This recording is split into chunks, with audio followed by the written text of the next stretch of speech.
So if you suffer from low back pain, one of the worst things you could ever have to go through is sitting for a long period of time.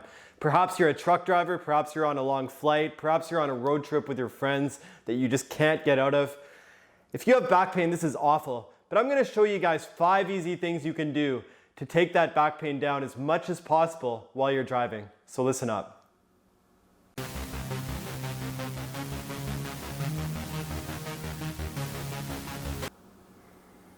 And before we get going, you guys need to subscribe to Riley Rehab because every single week, new videos are going to come out helping you become the expert of your own body. And with the back, it's a tough one because sitting, I think it's pretty well established that sitting for long periods of time for just about any kind of back pain is terrible. It's one of those things you really want to avoid, and most people would advise you always want to get up, move around as much as you possibly can.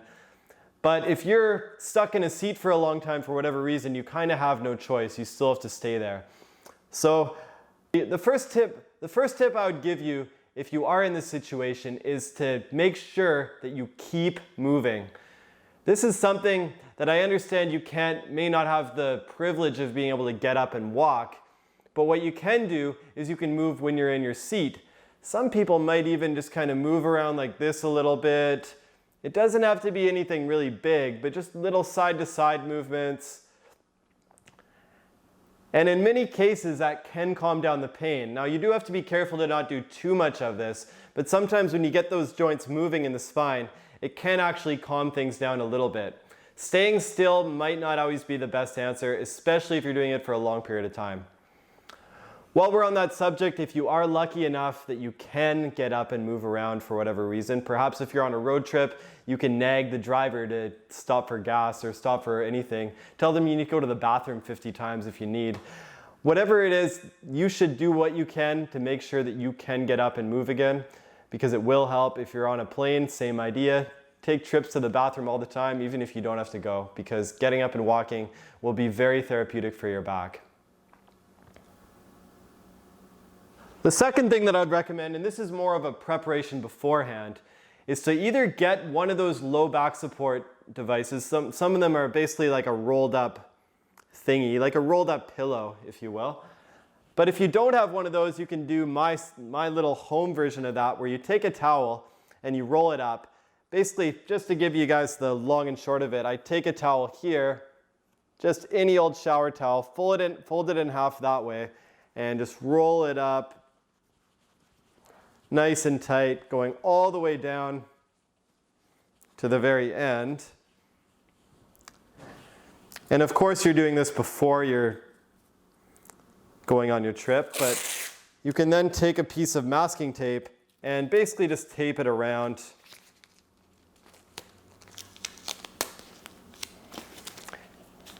And there you go. That's a roll that just saved you 20 bucks or however much it would cost to get one of these in a store. Then you take that roll, and I'm going to turn here just to show you guys, and you take it and you put it basically on the arch of your back right here, and then you can lean back into it. In general, when you have back pain, when you're sitting, you are better off trying to keep that arch in your back. I know it's not always recommended when you're lying down, but when you're sitting, it can give you a good edge. And you can kind of lean back into it, basically move it down here. And that pressure should help relieve some of your back pain. And the third thing you want to be aware of is you want to make sure that you keep your posture as good as you possibly can. So that means making sure your bum goes as far back in the seat as you can. If you do need some extra padding, that cushion can actually help if you do have shorter legs. But by doing that, you are going to make it so you're not as slouched forward. Slouching down like this, for short periods it's okay, because I do encourage people to keep moving, but you don't want to stay in this position for a long time. And in general, most of your time should be spent keeping your hips here, your shoulders right over your hips, and make sure that you keep everything nice and straight as much as you can. And tip number 4 is you want to avoid doing any quick twisting. Now, this is something that a lot of people miss sometimes, because they might go and they reach through their seatbelt, and if they do it too quick, it's really easy they can pull something in their back. So if you ever have to twist, you want to move very slow when you twist. That doesn't mean that you can't twist. In fact, that could even be another good way to keep yourself moving while you're sitting for a while. But you want to be really careful to not twist too quickly at the body if you have to reach for something.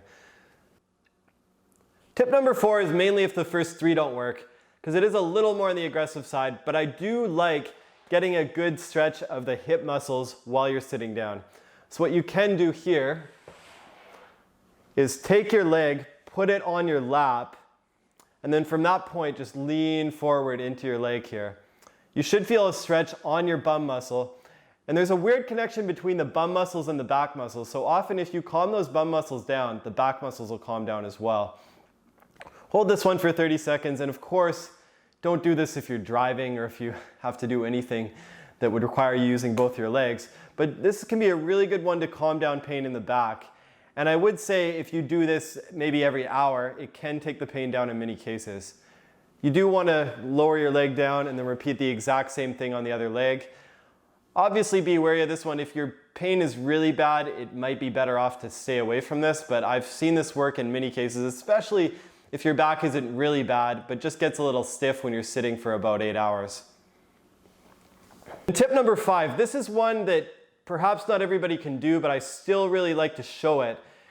This one is assuming you have a fair bit of upper body strength, but what you can do is you can put your hands, I'm going to show this way so you can see, on the handle, and you can basically lift, and I want to make sure you slowly lift yourself up so your hip is hovering right over top of the seat. And all you need to do here is just hang there. You can even use your knees, don't lift your legs up, but you can take your knees and you can take your knees and you can dig them into the back of the chair to give a bit of counter pressure. And the whole idea with this one here is you're basically lengthening everything in the spine. So this thing is pulling your legs down, but then my arms are pulling my body up. Once again, just like the stretch, this is a more aggressive one. This isn't something I'd recommend if your back's really sore, but it basically gives you that spinal decompression effect where you're opening up the joints, you're just calming everything down, and you're stretching all the muscles in between. So this can be a really good one. You can even kind of sway. You can even sway back and forth to the side. Ultimately, you do need a bit of an upper body. You do need a bit of upper body power to do this, but this is a really good one if the first 4 don't work. For me personally, I could probably do this for a good 20 minutes, but I understand not everyone's the same. At the very least, if you can't do that, you can even just try to push there and just take as much weight of your back as you can while you're doing it. And if you hold that for about 30 seconds, you should be able to take some of the pain down. So those are my tips on how to survive a long period of sitting, like a long drive with back pain. Hope it helps. If you like this, please subscribe to my channel, and I shall see you next time.